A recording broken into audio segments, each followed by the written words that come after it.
రాష్ట్రాల నేతలు చేస్తున్న అభ్యంతరం సార్ కామెంట్.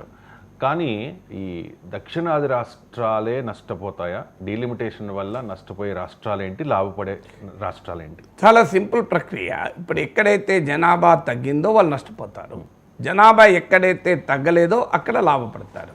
నేను ఇంతకుముందు చెప్పినట్లు జనాభా తగ్గించిన రాష్ట్రాలు బీహార్, మధ్యప్రదేశ్, రాజస్థాన్, ఉత్తరప్రదేశ్.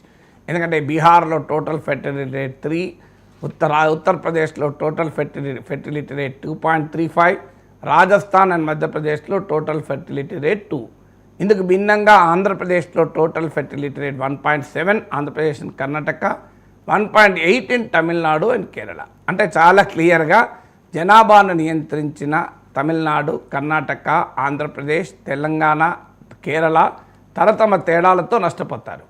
ఇవే కాకుండా పంజాబ్, హిమాచల్ ప్రదేశ్, జమ్మూ కాశ్మీర్, ఉత్తరాఖండ్, చండీగఢ్, వెస్ట్ బెంగాల్, ఒరిస్సా కూడా నష్టపోతాయి. కేవలం సౌత్ ఇండియన్ స్టేట్సే కాదు. అందుకే ఇప్పుడు ఈ స్టాలిన్ తీసుకున్న ఇనిషియేటివ్కు శిరోమణి అకాలీదళ్ పంజాబ్ నుంచి బీజేపీ గతంలో మిత్రపక్షం వారు కూడా దీనికి మద్దతు పలికారు. అలాగే మీకు ఒరిస్సాలో నవీన్ పట్నాయక్, బిజు జనతాదళ్ కూడా మద్దతు ప్రకటించింది. అంటే ఎక్కడెక్కడైతే నష్టపోతారనుకుంటున్నారో వాళ్ళందరూ కూడా రైజ్ చేస్తున్నారు. ఎవరైతే లాభపడతారనుకుంటున్నారో, ఎందుకంటే హిందీ రాష్ట్రాలు లాభపడతాయి కనుక వాళ్ళు ప్రశాంతంగా ఉన్నారు.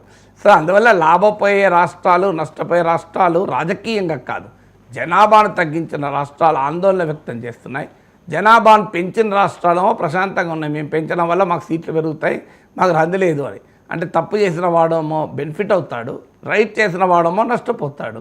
సో ఇది జరుగుతున్న డీలిమిటేషన్లో ఉన్న దుర్మార్గం. భారతీయ జనతా పార్టీ నాయకులు చెప్తూ ఉన్నారు సార్.